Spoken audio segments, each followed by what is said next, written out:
Hello बच्चों। बच्चों, आज हिंदी साहित्य में हम रहीमदास जी के दोहे पढ़ने जा रहे हैं, जो आपकी पाठ्य पुस्तक मुक्ता में दोहा दशक नाम पाठ से है।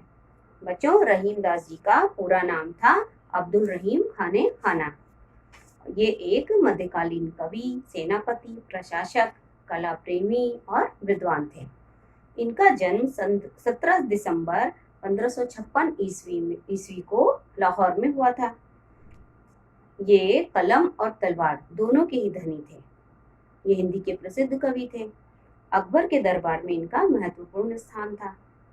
रहीम अकबर के नवरत्नों में से एक थे। गुजरात के युद्ध में शौर्य प्रदर्शन के कारण ही अकबर ने इन्हें खाने खाना की उपाधि दी थी। रहीमदास जी को अरबी, तुर्की, फारसी और संस्कृत भाषा का अच्छा ज्ञान था। इनके काव्य के जो विषय रहे हैं उनमें श्रृंगार, नीति, भक्ति प्रमुख विषय रहे हैं। जो आज हम जो दोहे पढ़ने जा रहे हैं उनका भी विषय है नीति। नीति का अर्थ होता है लोक व्यवहार का ढंग या तरीका। इन दोहों के माध्यम से हमें नैतिक शिक्षा मिलती है, जो हमें ये सिखाते हैं कि समाज में हमारा व्यवहार कैसा होना चाहिए। अपने से बड़ों से, छोटों से या अपने मित्रों से हमें किस प्रकार का व्यवहार करना चाहिए। इन दोहों से हमें ये सीख मिलती है और ये दोहे साथ ही हमें अच्छाई और बुराई से भी परिचित करवाते हैं। तो आइए दोहों को पढ़ते हैं और उनका अर्थ जानते हैं। पहला दोहा है, छिमा बड़न को चाहिए, छोटन को उत्पात, का रहीम हरि को घट्यो, जो भृगुमारी लात। अब इस पहले दोहे में रहीमदास जी ये बताना चाह रहे हैं कि जो बड़े होते हैं वो उनका स्वभाव कैसा होना चाहिए। इसके लिए उन्होंने यहाँ पर एक उदाहरण दिया हुआ है भृगु मुनि का। बच्चों, भृगु मुनि ब्रह्मा के मानस पुत्रों में एक थे और इन्होंने एक ग्रंथ की रचना की जिसका नाम था भृगु संहिता, जो एक ज्योतिष का ग्रंथ है और जिसकी प्रासंगिकता आज भी है और आज भी ज्योतिषाचार्य इसका अनुकरण करते हैं। और इसके एक कथा इसके साथ जुड़ी हुई है। ये जो प्रसंग यहाँ पर रहीमदास जी ने जिस प्रसंग को यहाँ पर उदाहरण बनाया है वो प्रसंग भी मैं आपको संक्षेप में सुनाना चाहती हूँ। वो प्रसंग इस प्रकार से है कि एक बार ऋषि जो है, बहुत सारे ऋषि एक यज्ञ कर रहे थे और यज्ञ का फल जो है वो किसे दिया जाए, किस देवता को समर्पित किया जाए। जो देवता त्रिदेवों में ब्रह्मा, विष्णु, महेश, इन तीनों देवताओं में जो श्रेष्ठ हो, ऋषियों की ये राय हुई कि इन तीनों में जो श्रेष्ठ होगा उसी को यज्ञ का फल हम देंगे, उसी को ये समर्पित करेंगे यज्ञ। तो इसके लिए कि इन तीनों देवताओं में कौन श्रेष्ठ है, इसके लिए बुलाया गया भृगु मुनि को बुलाया गया कि आप ही ये परीक्षा लीजिए इन तीनों देवों की और बताइए कौन श्रेष्ठ है। तो परीक्षा लेने के लिए भृगु मुनि सबसे पहले गए ब्रह्मा जी के पास। वहां पर ब्रह्मलोक में जाने के बाद उन्होंने देखा कि ब्रह्मा जी सभा में हैं और वहां जाने पर बिना कारण के ही वो क्रोधित हो गए। भृगु मुनि बिना कारण के ही क्रोधित हो गए। उन्होंने कहा कि ब्रह्मा जी ने कि तुम तो बेकार में ही क्रोधित हो रहे हो और मैं तुम्हारा पिता हूँ और तुम्हें तो अपने पिता का आदर करना चाहिए। तो ब्रह्मा जी भी इस बात पर नाराज हुए। तो ये उन्होंने फिर उसके बाद उन्होंने कहा कि पिताजी आप क्रोधित मत होइए, मैं तो ये जानने के लिए आया था कि आपको क्रोध आता है कि नहीं आता है मेरे क्रोध करने पर। तो यहाँ पर भी सिद्ध हो गया कि ये श्रेष्ठ देव नहीं है तीनों में। तो यहाँ उसके बाद वो गए कैलाश धाम में शिव जी वहां पर समाधि में थे। तो वहां उन्होंने नंदी से कहा कि जाओ शिव जी से बोलो कि भृगु मुनि आए हैं। तो उन्होंने कहा नंदी ने कि नहीं, मैं नहीं जा सकता, समाधि में है और क्रोधित हो जाएंगे। तो उन्होंने कहा फिर वो खुद ही चले गए। वहां गए तो उन्होंने शिव जी से प्रार्थना की और उनकी आवाज सुन करके शिव जी के जो ध्यान था वो भंग हो गया। समाधि में थे, समाधि टूट गई। इस पर शिव जी भी क्रोधित हो गए। तब बीच बचाव के लिए पार्वती जी आए और उन्होंने बोला कि नहीं, भृगु मुनि का इसमें कोई दोष नहीं है, ये तो ऋषियों की सहायता कर रहे हैं और ये परीक्षा लेने के लिए आए हैं। इसके बाद अब इनको भी क्रोध आ गया तो ये भी श्रेष्ठ नहीं साबित हुए। ये भी सतोगुणी साबित नहीं हुए। अब गए वो विष्णु भगवान के पास। वहां पर जाने पर जब वहां गए तो क्षीर सागर में भगवान विष्णु निद्रा मुद्रा में थे। वहां पर इन्होंने देखा कि भगवान विष्णु सो रहे हैं, तो सोते ही समय अपने पैरों से उनकी छाती पर जोर से प्रहार किया, जिससे उनकी नींद खुल गई और वो उठकर आए और उनके पैरों को, भृगु मुनि के पैरों को भगवान विष्णु ने पकड़ लिया और कहा कि भगवान कहीं चोट तो नहीं लगी।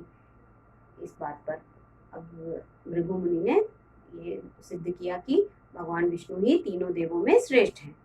तो यहाँ पर ये जो लिखा हुआ है कि कार रहीम हरि को घट्यो जो भृगुमारी लात, तो इसी कहानी को, इसी प्रसंग को यहाँ पर उदाहरण बना करके रहीमदास जी ने जोड़ा है।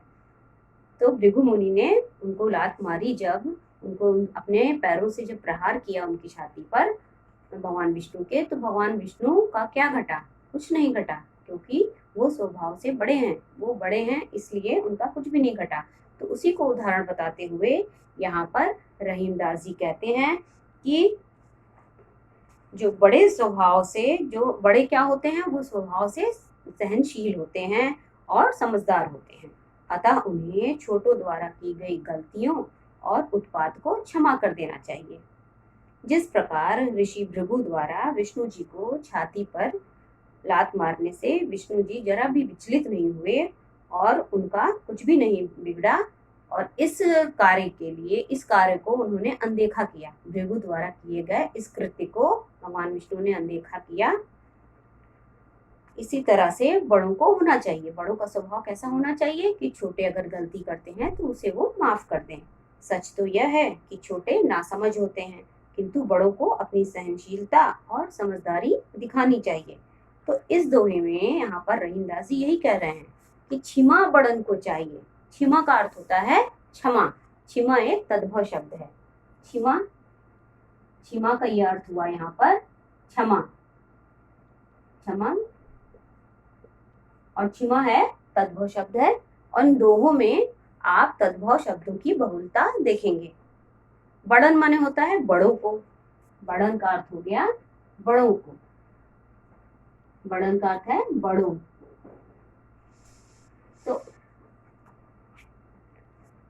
तो यहाँ पर कहने का तात्पर्य यह है कि क्षमा माने क्षमा, बड़न माने बड़ों को चाहिए, छोटन को उत्पात, और जो छोटे हैं वो तो हंगामा करेंगे, उपद्रव करेंगे। उत्पात का अर्थ होता है उपद्रव करना, उत्पात का अर्थ है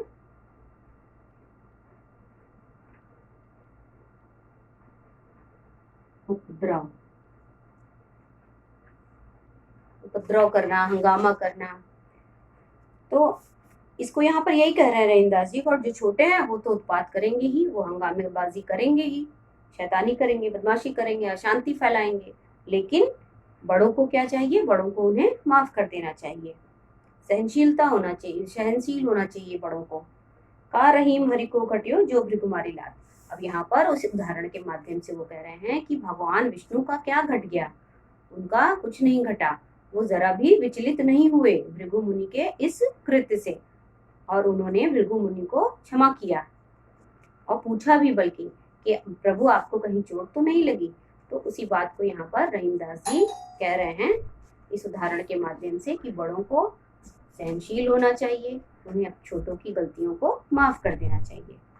बच्चों, दूसरा दोहा है, रहीमन वे नर मर चुके जे कछु मांगन जाए, उनते पहले वे मुए जिन मुख निकसत ना है। अब देखिए इसमें यहाँ पर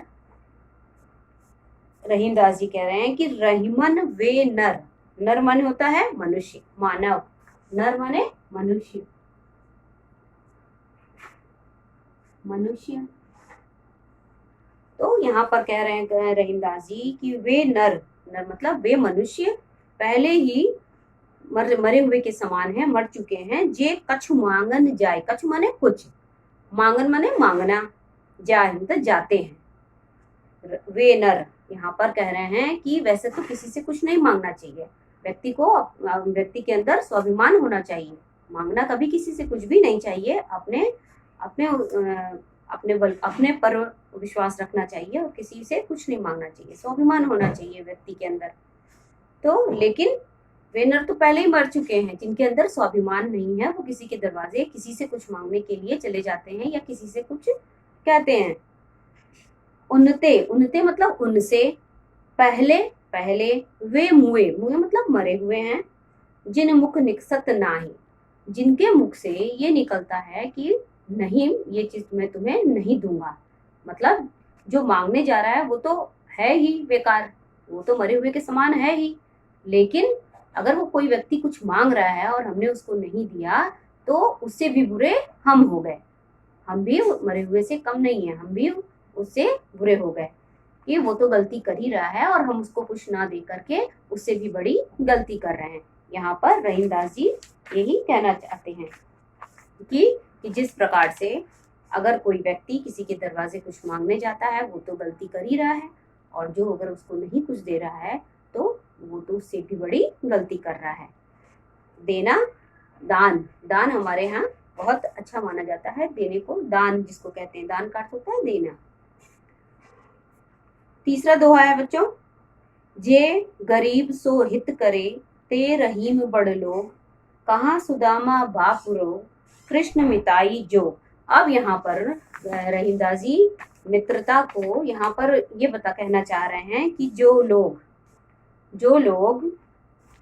गरीबों की, जो असहाय होते हैं, गरीब होते हैं, उनकी सहायता करते हैं, उनकी मदद करते हैं और हर संभव प्रयास करते हैं कि उनकी सहायता हो जाए किसी भी तरीके से, और उनके हित की बात सोचते हैं, ऐसे लोग कैसे होते हैं? महान होते हैं।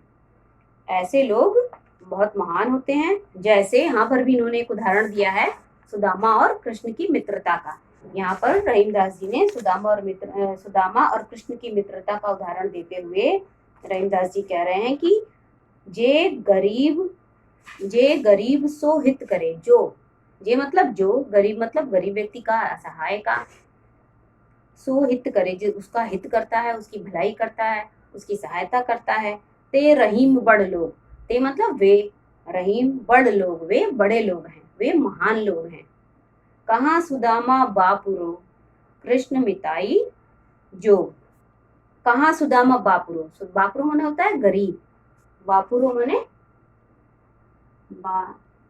बापुरो माने होता है गरीब।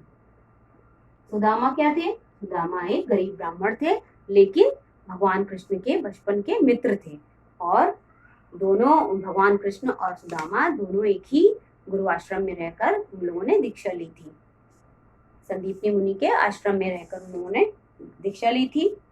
तो उस समय से भगवान कृष्ण की सुदामा जी से मित्रता थी। सुदामा, अब इस समय जब वो लोग बड़े हो गए तो भगवान कृष्ण द्वारिका के राजा हो गए, लेकिन सुदामा गरीब ब्राह्मण ही रहे। तो लेकिन मित्रता भगवान कृष्ण नहीं भूले, और जब सुदामा उनके पास गए द्वारिका तो बहुत आदर से उन्होंने अपने पास उनको बिठाया और उनका बहुत आदर किया।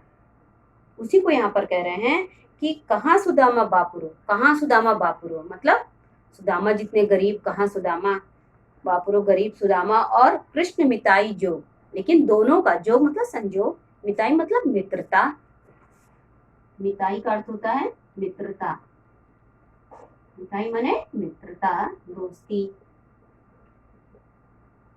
तो लेकिन दोनों की दोस्ती जो संजोग है, जो दोनों की दोस्ती है, वो उसको आज हम लोग उसका गुणगान करते हैं।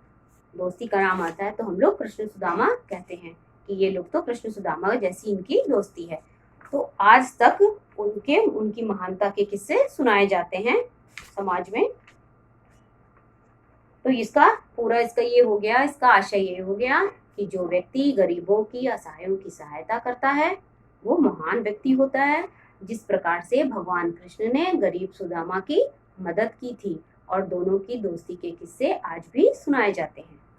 इसके बाद का दोहा है, रहीमन ओछे नरन ते भलो बैर ना प्रीत, काटे चाटे स्वान के दुह भांति विपरीत। अब यहाँ पर रहीमदास जी बता रहे हैं कि रहीमन ओछे नरन थे, ओछे मतलब जो स्वभाव से छोटे हैं, जो लोग जिनका स्वभाव अच्छा नहीं है, ओछे नरन, नरन मतलब नर, मानव या मनुष्य। जो ओछे नर हैं उनसे जो है क्या होता है, भलो बैर न प्रीत, ना तो उनसे दुश्मनी अच्छी, बैर माने दुश्मनी और प्रीत माने होता है प्रेम। बैर का अर्थ होता है, बैर का अर्थ होता है दुश्मनी और प्रीत हो गया प्रेम। तो यहाँ पर रहीमदास जी कह रहे हैं कि जो ओछे नर हैं, जो छोटे मनुष्य हैं, जो छोटे स्वभाव वाले मनुष्य हैं, उनके साथ ना तो दुश्मनी अच्छी है और ना ही दोस्ती अच्छी है। इसी को यहाँ पर इन्होंने कहा है कि बुरे लोगों का साथ हमें नहीं करना चाहिए किसी भी रूप में। ऐसे लोगों से दोस्ती और दुश्मनी दोनों ही बुरी होती है। जैसे यदि जो है, अगर कुत्ता जो है उसको आप दुत्कारिए, तो यहाँ पर उदाहरण दिया इन्होंने, कभी मैं उसको समझाती हूँ। जैसे कुत्ता अगर है तो स्वान माने होता है कुत्ता, तो उसको अगर दुत्कारिए तो वो काट लेता है, उसको पुचकारने पे क्या करता है, गुत्तल भी चाटने लगता है। तो इसी को कहा गया है, दोनों ही स्थितियों में ये हानिकारक है, ये हमारे लिए हानिकारक होता है। तो उसी बात को कहा जा रहा है कि यदि हम बुरे लोगों का साथ करेंगे तो ऐसे लोग हमें नुकसान ही पहुंचाएंगे, और इनसे अगर दोस्ती करेंगे तो भी ये लोग हमें, दोस्ती और दुश्मनी दोनों ही तरीके से बुरे लोग हमें नुकसान ही पहुंचाएंगे। इसलिए, और हमारी प्रतिष्ठा भी इससे धूमिल होती है, इसलिए हमें ऐसे लोगों से दूर ही रहना चाहिए। ना तो इनकी दोस्ती अच्छी है और ना ही इनकी दुश्मनी अच्छी है। जिस प्रकार से कुत्ता अगर काट ले तो भी बुरा है, और कुत्ते को अगर पुचकारिए वो आपके तल पे चाटे तो भी वो बुरा है। दोनों ही स्थितियों में हानिकारक है। तो रहीमन ओछे नरंते भलो बैर ना प्रीत। भलो मतलब अच्छा नहीं है, बैर मतलब दुश्मनी, और ना मतलब नहीं, प्रीत माने प्रेम।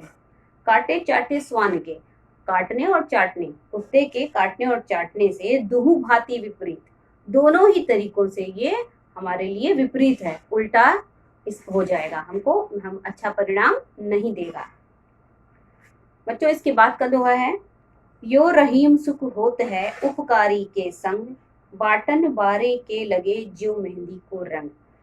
अब यहाँ पर भी उपकारी लोगों के बारे में रहीमदास जी बता रहे हैं कि यो रहीम सुख होत है, यो मने इस तरह से रहीम सुख होता है। रहीमदास जी कह रहे हैं कि सुख होता है कब, उपकारी के संग, जब हम अच्छे व्यक्तियों का साथ करते हैं, भले मनुष्यों का साथ करते हैं, तो उनके साथ हमें हमेशा ही सुख अनुभव होगा। कैसे, और हमारा हम भी अच्छे कहे जाएंगे अगर वो अच्छे लोगों के साथ हम रहेंगे, उपकारी के साथ रहेंगे, अच्छे मनुष्यों के। बाटन बारे के लगे जो मेहंदी को रंग। अब मेहंदी जो होती है, मेहंदी लोग पहले पीसते थे, पत्तियों को पीसते थे और फिर उसको हाथों पे लगाते थे। तो उसी को यहाँ पर कह रहा है, जब मेहंदी व्यक्ति पीसता है और पीस कर जब दूसरे के हाथों में लगाता है तो अपने हाथ में भी वो मेहंदी लग जाती है। तो जिस प्रकार से बाटन बारे के लगे, जब उसको बांटने लगते हैं, उसको लगाने लगते हैं जो मेहंदी को रंग, जिस प्रकार मेहंदी को जब हम दूसरे के हाथों पे लगाते हैं तो हमारे हाथों में भी कुछ मेहंदी लग जाती है। उसी तरीके से उपकारी व्यक्ति के साथ रहने पर भी, उपकारी व्यक्ति के साथ रहिए अगर आप, तो आप भी उपकारी कहलाएंगे। यहाँ पर कह रहे हैं रहीमदास जी। इसके बाद का दोहा देखिए, जो रहीम उत्तम प्रकृति का करी सकत कुसंग, चंदन विष व्यापत नहीं लिपटे रहत भुजंग। अब देखिए, जो रहीम उत्तम प्रकृति, उत्तम माने होता है श्रेष्ठ, अच्छा, प्रकृति माने यहाँ पर होता है स्वभाव, प्रकृति यहाँ पर शब्द आया है स्वभाव के लिए। जो रहीम उत्तम प्रकृति, जो व्यक्ति अच्छे स्वभाव का होता है। का करी सकत कुसंग, कुसंग माने होता है अच्छा साथ नहीं, बुरा साथ। कुसंग का अर्थ होता है गलत साथ या बुरा साथ। चंदन विष व्यापत नहीं लिपटे रहत भुजंग। अब कबीरदास जी क्या, अरे सब रहीमदास जी क्या कह रहे हैं यहाँ पर, रहीमदास जी कह रहे हैं चंदन विष व्यापत नहीं। जिस प्रकार से चंदन का पेड़ शीतल कहा जाता है, शीतल होता है, लेकिन चंदन के वृक्षों पर सांप लिपटे रहते हैं। लेकिन सर्प अपना जो विष है, सर्प के विष का असर चंदन के वृक्ष पर नहीं होता। लिप्टे रहत भुजंग, उस पे भुजंग माने होता है सर्प, भुजंग का अर्थ होता है सर्प, भुजंग माने सांप या सर्प। उसी को यहाँ कह रहे हैं रहीमदास जी कि जो व्यक्ति अच्छे और उत्तम स्वभाव के होते हैं उन पर बुरे लोगों की संगति का कोई प्रभाव नहीं पड़ता है। ऐसे लोग दृढ़ व्यक्तित्व वाले होते हैं। जैसे चंदन जो है, चंदन के शीतल वृक्षों पर जहरीले सांप लिपटे रहते हैं, लेकिन चंदन की सुगंध और शीतलता पर कोई फर्क नहीं पड़ता। उसी बात को यहाँ पर रहीमदास जी कह रहे हैं। उसके बाद का दोहा देखेंगे।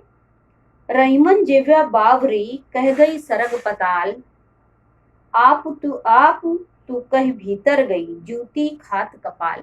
अब यहाँ बहुत अच्छी बात देखिए कही गई है कि यहाँ पर कह रहे हैं रहीमदास जी कि वैसे तो मनुष्यों को बड़े ही सोच समझकर बोलना चाहिए, और हमें कभी भी किसी भी चीज की अति जो है वो बुरी होती है, तो इसी तरह से बहुत बोलना भी अच्छी बात नहीं है। तो कभी कभी क्या होता है कि रहीमन जिव्या बावरी, जिव्या मतलब जीभ, बावरी मतलब होता है पगली सी होती है, बावली होती है। कह गई सरग पताल, सरग माने यहाँ पर ये तद्भव शब्द है, सरग का अर्थ हो गया स्वर्ग, पताल सरग का अर्थ हो गया यहाँ, सरग माने हो गया स्वर्ग। तो जिव्या क्या करती है, कह गई सरग पताल, स्वर्ग से लेकर पाताल तक की बातें, पाताल मतलब जमीन के भी बहुत नीचे। तो स्वर्ग लोग, पाताल लोग ऐसे बोलते हैं ना, पृथ्वी लोग, तीन लोगों की यहाँ 3 लोग होते हैं। तो उसी को यहाँ पर कह रहे हैं कि जो दिव्या है वो बड़ी ही बावरी होती है, पगली होती है, वो स्वर्ग से लेकर पाताल तक की बातें बोल जाती है। आप मतलब स्वयं, खुद से, तू मतलब खुद, जीव को कह रहे हैं अपने तो आप तो मतलब अपने तो कहीं भीतर गई, अपने तो सारी बातें कहकर भीतर चली जाती है, अंदर चली जाती है। जूती खात कपाल, जूती मतलब जूता, खात कपाल, कपाल मतलब सर, तो सर पे व्यक्ति अपने जूता खाता है, जूता लोग सर पे ही मारते हैं। तो उसी को यहाँ पर कहा जा रहा है कि बेचारे जीव की गलती कौन भुगतता है, सर भुगतता है, सर हमारा भुगतता है, उसको जूते खाने पड़ते हैं। इसीलिए इसका यहाँ पर रहीमदास जी का कहने का अर्थ ये है कि हमें अपनी वाणी जो है वो सोच समझकर उपयोग में लानी चाहिए, कि जितना आवश्यक हो उतनी ही बात करनी चाहिए, कभी बहुत ज्यादा नहीं बोलना चाहिए, और सोच समझकर बोलना चाहिए कि हम क्या बोल रहे हैं। इसी बात को यहाँ पर रहीमदास जी ने कहा है कि अगर ऐसा नहीं होता है तो कुछ ऐसी बातें मुंह से निकल जाती हैं जिसके कारण हमें मार खानी पड़ जाती है। उसी को कह रहे हैं यहाँ पर कि जीभ तो कहकर अंदर चली जाती है, लेकिन हमारे सर को जूते खाने पड़ते हैं। इसके बाद का दोहा है। रहीमन विपदा हो भली जो थोड़े दिन होए, हित अनहित या जगत में जान परत सब कोय। रहीमन विपदा, विपदा मतलब होता है कष्ट या दुख, विपदा मतलब कष्ट या दुख, विपदा, विपदा का अर्थ होता है दुख या कष्ट।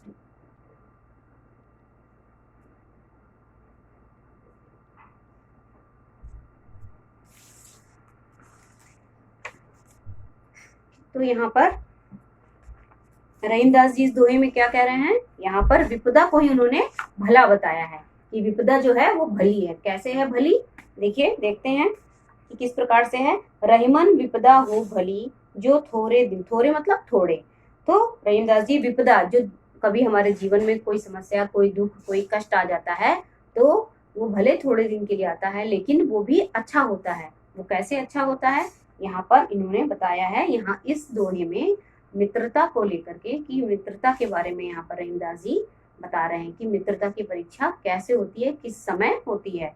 तो मित्रता के बारे में इन्होंने कहा है कि मित्रता जो है वो विश्वास की डोर से बंधी होती है मित्रता, और हर मनुष्य के कोई ना कोई मित्र होते ही हैं, और वे हमारे सच्चे मित्र हैं। इसकी परीक्षा कैसे होगी, इसकी परीक्षा के लिए सच्ची कसौटी क्या है, यही कष्ट का समय, विपत्ति का समय ही सच्चे मित्र की कसौटी होती है। इसी बात को यहाँ पर रहीमदास जी कह रहे हैं, जब विपदा आती है, जब समस्या आती है, विपत्ति आती है, तो कौन हमारा सगा है, कौन पराया है, ये बात हमें पता चल जाती है। तो एक प्रकार से ये एक कसौटी है, ये मापदंड है, जिससे हमें ये पता चल जाता है उस वक्त कौन हमारा सच्चा मित्र है और कौन हमारा सच्चा मित्र नहीं है। इसीलिए यहाँ पर विपत्तियों को रहीमदास जी ने अच्छा कहा है, भला कहा है, कि भले थोड़े दिन के लिए है, लेकिन ये विपत्ति भी अच्छी है, क्योंकि इसी वक्त पर हमें अपने सच्चे मित्रों का पता चलता है।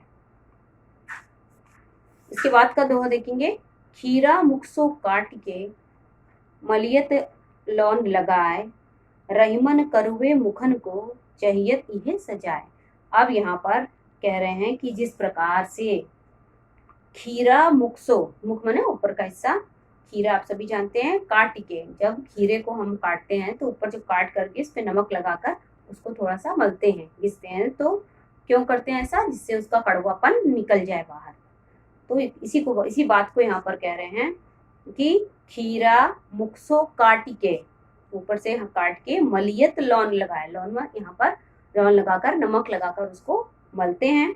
रहीमन करुवे मुखन को, करुवे मुखन का क्या अर्थ है? करुवे मतलब कड़वे, मुखन मुंह से जो कड़वे बोलते हैं, जो लोग कड़वा बोलते हैं, दूसरे के लिए अहित की बातें बोलते हैं, उनके लिए यहाँ पर रहीमदास जी कह रहे हैं कि जो लोग कड़वा बोलने वाले हैं, चाहियत इहे सजाए, चाहियत मतलब चाहिए, इहे मतलब ऐसी ही, सजाए मतलब सजा, तो ऐसे लोगों को इसी प्रकार की सजा मिलनी चाहिए, जिससे उनका सारा कड़वापन बाहर निकल जाए।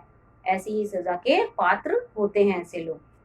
जिस प्रकार खीरे का कड़वापन दूर करने के लिए उसके ऊपर से काट कर उसको नमक डाल करके उसे घिसते हैं, उसी तरह से ऐसी ही सजा ऐसे लोगों को मिलनी चाहिए जो कड़वे वचन बोलते हैं। अंतिम दोहा है, अमर बेल बिन मूल की प्रतिपालत प्रभुता, रहीमन ऐसे प्रभु ही तज खोजन फिरिए का है। अमर बेल, अमर बेल क्या होती है? अमर बेल ऐसी बेल होती है, बेल मतलब ऐसे पौधे जो किसी सहारे से जो बढ़ते हैं। तो अमर बेल यहाँ पर कहा गया है ऐसे पौधों को जिनको पानी ना भी दीजिए, उनको पानी कोई नहीं देता, ऐसे ही वो हरे भरे रहते हैं। वो जंगली पौधे जैसे रहते हैं, लेकिन इनको पानी तो देने वाला कोई नहीं होता, लेकिन तभी भी वो हरे भरे हमेशा रहते हैं। कवि का आशय यहाँ पर है, अमर बेल एक ऐसी बेल होती है जो बिना जड़ के ही झाड़ियों पर फैलती है और सदा हरी भरी रहती है। और भगवान के लिए कहा है यहाँ पर कि भगवान बड़ा दयालु है, जो ईश्वर है बहुत दयालु है, जो बिना जड़ की भी इस बेल को हरा भरा रखता है, नहीं तो अन्य पौधे बिना जड़ के मर जाएंगे। इसी बात को यहाँ पर भगवान की यहाँ महानता को बताते हुए रहीमदास जी कहते हैं कि भगवान बिना जड़ की अमर बेल को सदा हरा भरा रखते हैं। तो ऐसे दयालु, ऐसे करुणानिधि, ऐसे कृपालु ईश्वर को छोड़ करके हमें किसी और की हम पूजा क्यों करें, किसी और की वंदना क्यों करें? इसलिए कवि कह रहे हैं कि हमें उसी कृपालु ईश्वर की पूजा अर्चना, साधना, ध्यान उन्हीं का करना चाहिए। अमर बेल बिन मूल की, अमर बेल बताया आपको, जो सदा झाड़ियों फैली रहती है, हरी भरी रहती है। बिनु माने बिना, मूल माने जड़ की, बिना जड़ की। प्रतिपालत प्रभुताय, भगवान प्रतिपालत, उसको हरा भरा रखते हैं। पालना मतलब यहाँ पर क्या है? पेड़ पौधों को पालने का यहाँ क्या अर्थ है कि उसको प्रभु, कौन हरा भरा रखता है, कौन पालता है?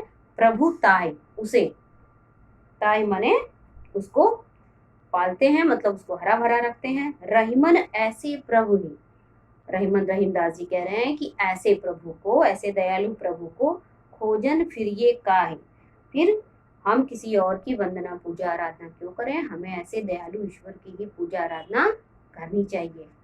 बच्चों, ये अंतिम दोहे का अर्थ था। बच्चों, उम्मीद है आपको दोनों का अर्थ समझ आ गया होगा। थैंक यू बच्चों।